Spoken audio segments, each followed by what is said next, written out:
अब प्रधानमन्त्रीले संसद विघटन गर्न नपाउने भन्ने त होइन, तर अहिले जसरी प्रधानमन्त्रीले संसद विघटन गर्नुभयो त्यसरी गर्ने भन्ने होइन व्यवस्था संविधानमा। संविधानमा यदि संसदबाट अर्को सरकार बन्ने सम्भावना भएन भने त्यसमा चरणबद्ध छ। त्यसकारण संवैधानिक रूपले भन्दा 3-4 चरण छ त्यसको, होइन? त्यसलाई चाहिँ त सामान्य भाषामा अथवा राजनीतिक भाषामा भन्दा जबसम्म प्रतिनिधि सभाले अर्को प्रधानमन्त्री अर्को सरकार दिने सम्भावना हुन्छ तबसम्म विघटन हुन्न भन्ने नै हो त्यसको मूल मर्म। परीक्षण गर्ने संसदले नै हो। वास्तवमा यसको पृष्ठभूमि के हो भने त्यो बेला माओवादीले प्रत्यक्ष निर्वाचित राष्ट्रपतिमा जाउँ भने, हामीले संसदबाट प्रधानमन्त्री छान्ने संसदीय पद्धतिमा जाउँ भने, एमाले प्रत्यक्ष निर्वाचित प्रधानमन्त्री भने। यो पहिलो र दोस्रो संविधान सभाको शासकीय स्वरूपका बारेमा मूल फरकहरू यिनी हुन्। माओवादी प्रत्यक्ष निर्वाचित राष्ट्रपति, काङ्ग्रेस संसदीय पद्धति र एमाले प्रत्यक्ष निर्वाचित प्रधानमन्त्री। त्यसपछि हामीले के भन्यौँ भने हामी प्रत्यक्ष निर्वाचित राष्ट्रपतिमा जाँदैनौँ। किन त भन्दा प्रत्यक्ष निर्वाचित राष्ट्रपति हाम्रा मुलुकका लागि यो कारणले हितकर हुँदैन भनेर हामीले त्यसका पर्याप्त कारणहरू दियौँ र उहाँहरूलाई सोध्यौँ हामीले कि तपाईँहरू संसदीय पद्धतिमा किन नजाने भन्दा उहाँहरूले के भन्नुभयो भने संसदीय पद्धतिमा अस्थिरता हुन्छ, सरकारहरू पटक पटक परिवर्तन भइरहेका छन्, 5 वर्ष कुनै एउटा सरकार चल्दैन, संसद पनि बेला बखत विघटन भइरहेका छन् र एउटा अन्यल अनिश्चितता को स्थिति हुने भएको हुनाले संसदीय पद्धति को विगतका पनि के अनुभवहरू छन्, त्यसकारण यो चाहिँ त बेठिक हुन्छ भनेर उहाँहरूले भन्नुभएपछि हामीले के भन्यो भने ल ठिकै छ नि त, संसदीय पद्धतिमै जाउँ, बरु स्थिरताको सुनिश्चितता कसरी हुन्छ त्यसमा छलफल गरौँ भनेपछि हामी केही निष्कर्षहरूमा पुग्यौँ।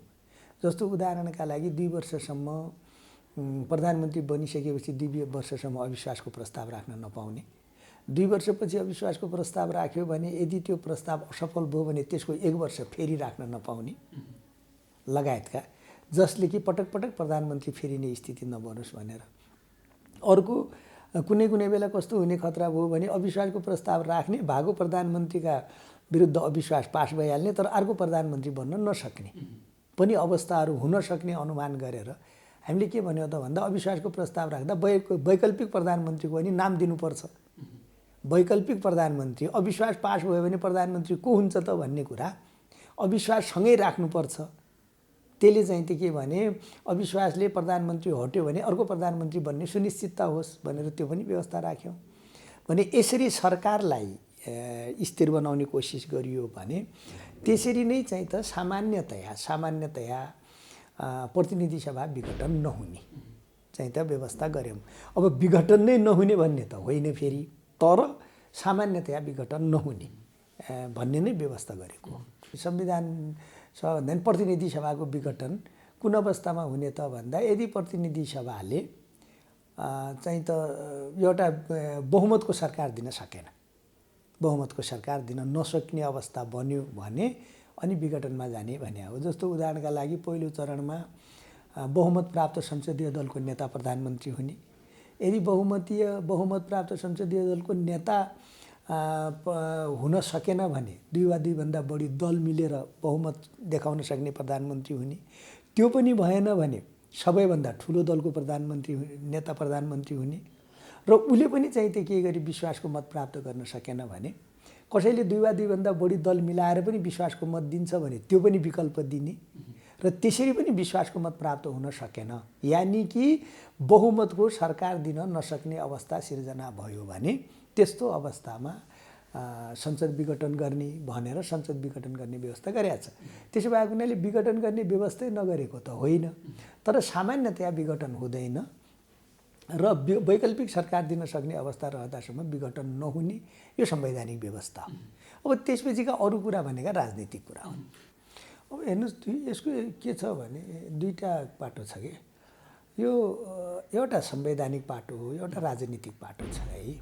संविधान भनेको आफैमा पोलिटिको लिगल डकुमेन्ट हो, यो राजनीतिक दस्तावेज पनि हो, यो चाहिँ त कानुनी दस्तावेज पनि हो। किन त भन्दा यसले सम्पूर्ण राजनीतिलाई नै व्यवस्थित गर्ने, राज्य व्यवस्थालाई चाहिँ त नै व्यवस्थापन गर्ने, निर्देशन गर्ने कानुन भएको हुनाले यो चाहिँ त राजनीतिक दस्तावेज पनि हो, यो कानुनी दस्तावेज पनि हो होइन। त्यसो भएको हुनाले अब हेर्नुहोस् यसका दुईटा पाटा छन्। एउटा संवैधानिक पाटो छ। संवैधानिक कुरो मैले यहाँलाई भनिसकेँ। त्यो भनेको के हो त भन्दा सामान्यतया संसद विघटन हुने व्यवस्था हामीले संविधानमा गरेको होइन। अब त्यसपछिको कुरा भनेको राजनीतिक हो।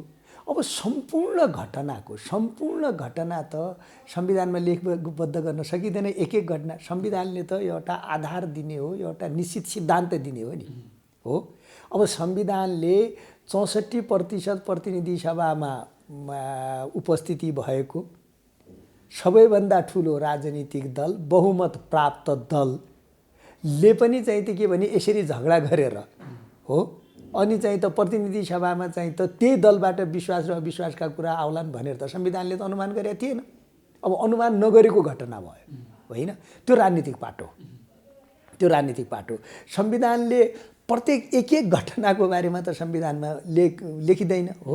अब त्यसो भएको हुनाले त्यो राजनीतिक पाटो भयो। एउटा 64 प्रतिनिधि सभामा 64% भनेको झन्डै 2/3 बहुमत उपस्थित भएको दल हो। आफैमा चाहिँ त के भने सत्ता सङ्घर्षमा संलग्न हुन्छ। त्यो सत्ता सङ्घर्षले चाहिँ त सरकार र चाहिँ त दलका बिचमा चाहिँ त द्वन्द्व हुन्छ।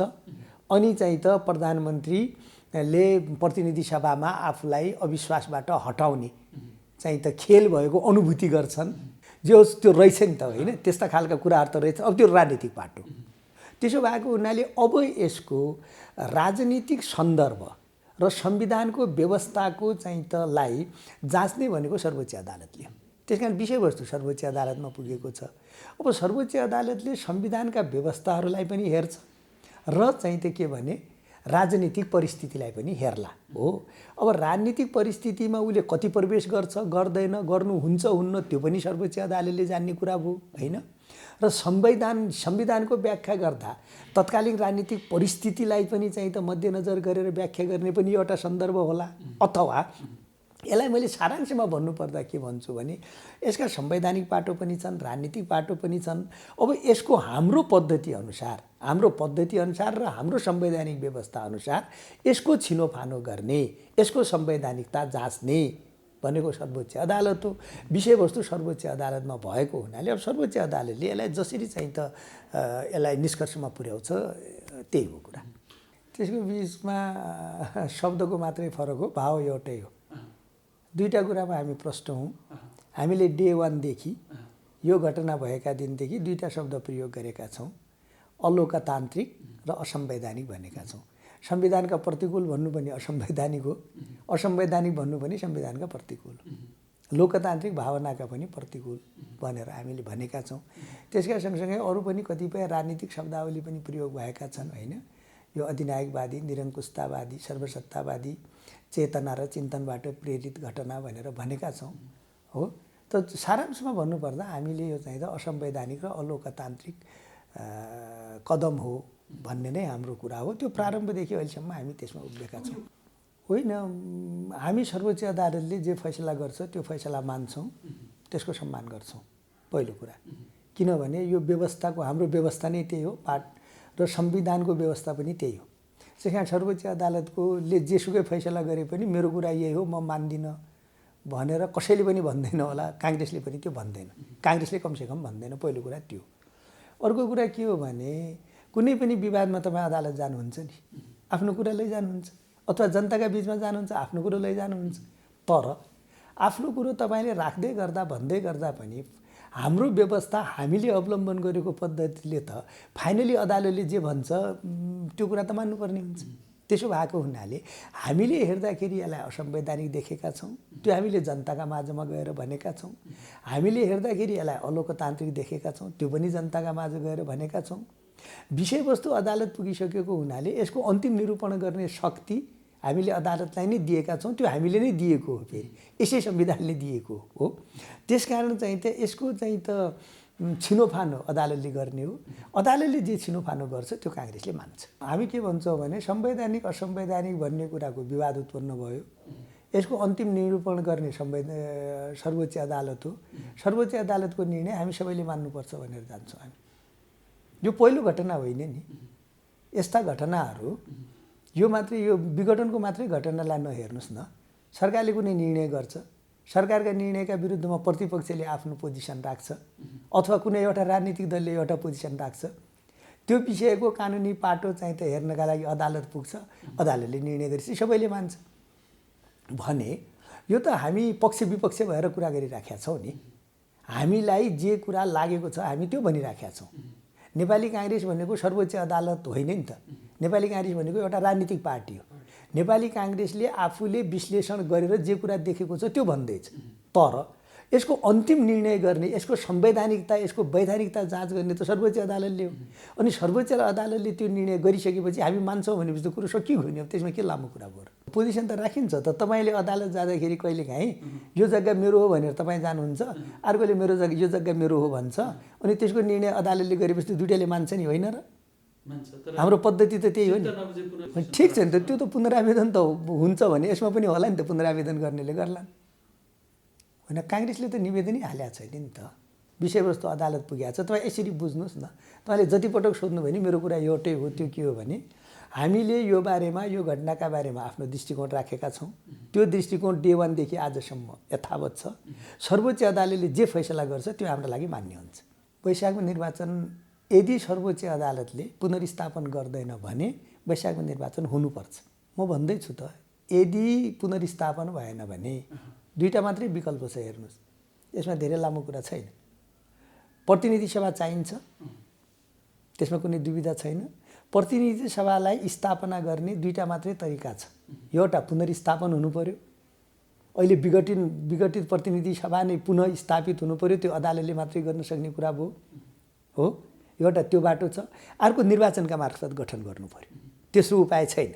त्यसो भएको हुनाले यदि पुनर्स्थापित हुन्छ, पुनर्स्थापित हुँदैन, निर्वाचनबाट गठन गर्नु पर्यो र त्यो निर्वाचन वैशाखमै गर्नुपर्छ। अहिले यति मात्रै कुरा गरौँ, त्यो भनेको के हो भने अदालतले के फैसला गर्छ। अदालतबाट आउन सक्ने दुईटा सम्भावना देखियो नि त। एउटा अदालतले पुनर्स्थापन गर्ने भयो र अहिलेकै विघटित संसद फेरि काम गर्ने भयो। अर्को सम्भावना के भयो त भन्दाखेरि अदालतले पुनर्स्थापन नगर्ने भयो र अदालतले पुनर्स्थापन गरेन भने वैशाखमा निर्वाचन हुनै पर्छ।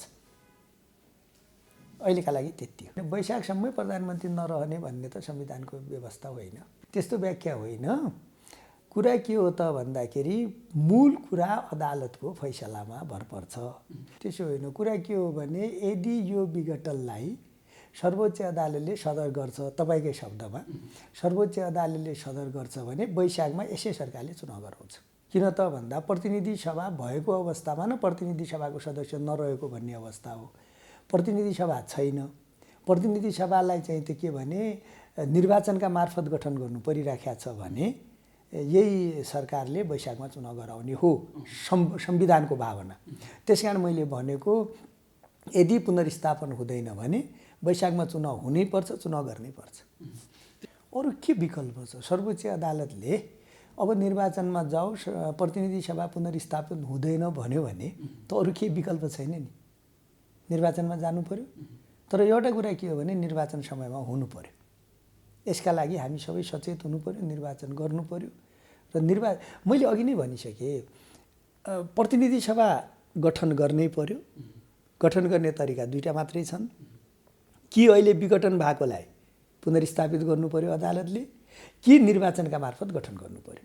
अब अदालतले यसलाई पुनर्स्थापित गर्दैन भन्यो भने त निर्वाचनका मार्फत गठन गर्नु पर्यो। त्यसका लागि निर्वाचनमा जानुपर्छ, अरू कुनै विकल्प हुँदैन। म तीनटा कुरा भन्न चाहन्छु। पहिलो कुरा, प्रतिनिधि सभाको विघटन मैले अघि पनि भनिसकेँ, असंवैधानिक र अलोकतान्त्रिक हो। यो अधिनायकवादी र सर्वसत्तावादी चेतना र चिन्तनबाट प्रेरित छ, नम्बर 1 हो। नम्बर अर्को कुरा, यसको संवैधानिकता जाँच गर्ने अधिकार सर्वोच्च अदालतलाई मात्रै छ, जुन सर्वोच्च अदालतमा विचाराधीन छ। सर्वोच्च अदालतले यसको संवैधानिकता जाँच गरोस्, यो कदम संवैधानिक थियो कि थिएन, उचित थियो कि थिएन, औचित्यपूर्ण थियो कि थिएन, आवश्यक थियो कि थिएन, र अब के हो त, पुनर्स्थापन गर्ने हो कि मुलुकलाई निर्वाचनमा पठाउने हो, यो निर्णय सर्वोच्च अदालतले गर्ने हो, गरोस्। त्यो गरेको निर्णय पछि मुलुकमा जुन राजनीतिक परिस्थिति उत्पन्न हुन्छ नेपाली काङ्ग्रेस त्यो परिस्थितिलाई सम्बोधन गर्ने, सामना गर्ने, साक्षात्कार गर्नका लागि आफूलाई तयार राख्नुपर्छ। भनेको के हो त भन्दा सर्वोच्च अदालतले पुनर्स्थापन गर्छ, काङ्ग्रेस पुनर्स्थापित संसदभित्र आफ्नो भूमिका ती चाहिँ त निर्वाह गर्छ। यदि सर्वोच्च अदालतले होइन पुनर्स्थापन हुँदैन भन्छ भने मुलुक निर्वाचनमा जान्छ, काङ्ग्रेस पनि निर्वाचनमा जान्छ। मैले भने नि त यो कदम असंवैधानिक हो र अलोकतान्त्रिक हो भन्ने कुराभित्र त यी सबै कुरा पर्छन् भन्ने लाग्छ मलाई। हो, असंवैधानिक हो भन्ने बित्तिकै संविधानले बोकेको भावना विपरीत हो भन्ने कुरा भयो, अलोकतान्त्रिक हो भन्ने बित्तिकै देश र जनताका हितमा छैन भन्ने कुरा भयो होइन। त्यस कारण तपाईँले भन्नुभएका सबै कुरा त यो 2 शब्दभित्र परिहाल्यो हो। त्यसमा हामी प्रष्टै छौँ। तर कम्युनिस्ट नेपाल कम्युनिस्ट पार्टीले यो परिस्थिति सिर्जना गरे नि त हो। अघि तपाईँ भन्दै हुनुहुन्थ्यो काङ्ग्रेसले चाहिँ त निर्वाचनको तयारीका बारेमा पनि चाहिँ त सोचिराखेको छ, यता असंवैधानिक भनिराखेको छ।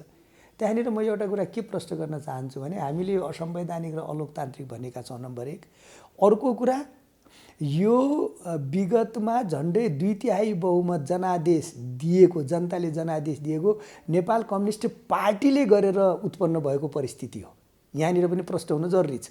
यहाँ अहिले चाहिँ त साथीहरूले कमरेडहरूले कसैलाई दोष दिएर आफू उन्मुक्त हुने प्रयत्न गरिरहनु भएको छ। तर नेपाली जनताले बहुत नजिकबाट हेरिराखेको छ। यो उहाँहरूको सत्ता सङ्घर्ष, उहाँहरूको पार्टीको आन्तरिक सङ्घर्ष हो, उहाँहरूका आफ्ना झन्झट, आफ्ना झमेला, आफ्ना कलहका कारणले उहाँहरूले यो परिस्थिति सिर्जना गर्नुभयो। यो कुरामा पनि हामी प्रश्न हुनु जरुरी छ।